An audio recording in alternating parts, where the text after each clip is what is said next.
brought to you by Palvi Agrico. आता शेतीसाठी जे काही लागणार ते घरपोच मिळणार, तेही मोबाईलच्या एका क्लिकवर. माननीय श्रीमती प्रियंका चतुर्वेदी. सर, वंदे मातरम के 150 साल पूरे होने पे मुझे इस चर्चा में भाग लेने का सौभाग्य प्राप्त हो रहा है, उसकी मुझे बेहद ही खुशी है। पर उससे ज्यादा खुशी मुझे इस बात की है कि जब हम इस चर्चा को सुन रहे थे, जो सही 150 साल का वंदे मातरम का इतिहास है देश की जनता के सामने पहुंचा है, जब विपक्ष ने पूरे इतिहास की सही क्रोनोलॉजी जनता के सामने रखी है। मैं देशवासियों से अपील करूंगी कि इस चर्चा को ध्यान से सुने और जो व्हाट्सएप हिस्ट्री 2014 से चालू हुई है, जो मैं कहती हूँ जो उससे प्रभावित हैं, जो उससे पीड़ित हैं, वो जरूर इस चर्चा को सुने, क्योंकि सही इतिहास जनता के सामने जाना बहुत जरूरी था और ये इस चर्चा के माध्यम से हुआ। मैं तो अब आपके माध्यम से सर ये भी रिक्वेस्ट करूंगी कि क्विट इंडिया मूवमेंट पे चर्चा हो, स्वतंत्रता संग्राम पे चर्चा हो, और वो सारी चर्चा जो 2014 से धूमिल करने की कोशिश की गई थी, वो सारी चर्चा का विषय बने। जैसे ये जो इतिहासकार हैं व्हाट्सएप हिस्ट्री के माध्यम से व्हाट्सएप हिस्ट्री फैलाते हैं, उनका करियर का दी एंड हो सर। और मैं हैरान थी जब कहा कि भारतीय जनता पार्टी वंदे मातरम की चर्चा करना चाह रही है। ये वही भारतीय जनता पार्टी, वही सरकार है जिन्होंने ये सेशन शुरू होने से पहले वो नोटिफिकेशन जारी किया था कि यहाँ के कोई भी सांसद वंदे मातरम और जय हिंद वाला नारा नहीं लगा सकते हैं। इससे बड़ा राष्ट्रद्रोह मैं मानती हूँ कुछ और हो ही नहीं सकता, राष्ट्र विरोधी सोच हो ही नहीं सकती। इसलिए हमें मेरी पार्टी के लीडरशिप ने चेयरमैन को लिखा था कि ये नोटिफिकेशन इमीडिएटली विड्रॉ हो। वो और नया नोटिफिकेशन नहीं था, पुराने नोटिफिकेशन जो भी नोटिफिकेशन था फिर से जारी किया गया है सर प्लीज।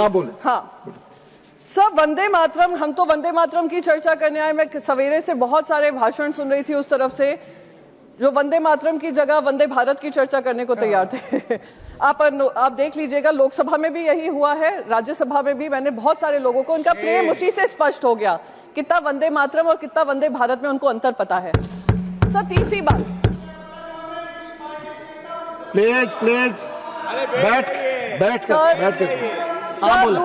सर तीसरी चीज, आप बैठ जाए। गृह मंत्री ने ये कहा कि ये सेलिब्रेशन है, बिल्कुल सेलिब्रेशन है, पर ये भारतीय जनता पार्टी का सेलिब्रेशन नहीं था, क्योंकि उन्हीं के भाषण में उन्होंने ध्रुवीकरण की बात रखी, अपना पॉलिटिकल एजेंडा चलाने की बात रखी, और वही पंडित जवाहरलाल नेहरू जी को लेकर उन्होंने क्या क्या बातें नहीं रखी। कहा विभाजन तब से शुरू हुआ जब से ये 1937 में तीसरा और चौथा स्टैंजा हटाया गया।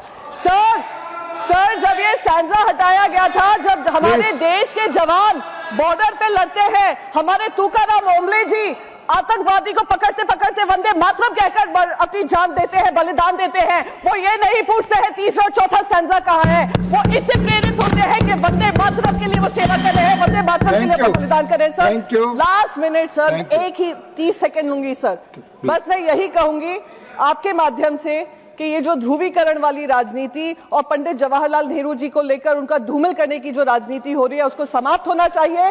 और मेरी जो नेमसेक है लोकसभा में, उन्होंने भी ये मांग रखी है कि नेहरू जी पे चर्चा होनी चाहिए और उसके बाद वंस एंड फॉर ऑल ये चर्चा समाप्त होना चाहिए।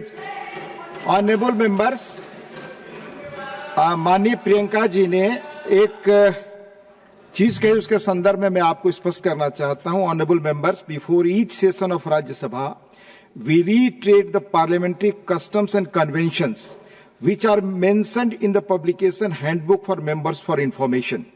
The para regarding the same was issued in the parliamentary bulletin part 2 on earlier occasions also. This from part of etiquettes to be observed. बोलने से मना नहीं किया था, आप भाषण में उन नारों को कोट न करें, भाषण होने दें इसके बारे। Please take your seat, please, nothing is going on record. These form part of etiquettes to be observed in the House and impress upon the members to desist from interrupting the speech of another member by shouting slogans. There is no intention to stop any member from singing Vande Mataram to use a phrase as a part of his or her speech. आजादी बाद माननीय speaker की भाषण के दौरान जो लोग ये चीजें करते थे, टिकट्स का पालन नहीं करते थे, उस संदर्भ में ये चीज कही गई थी। That was mentioned. Please.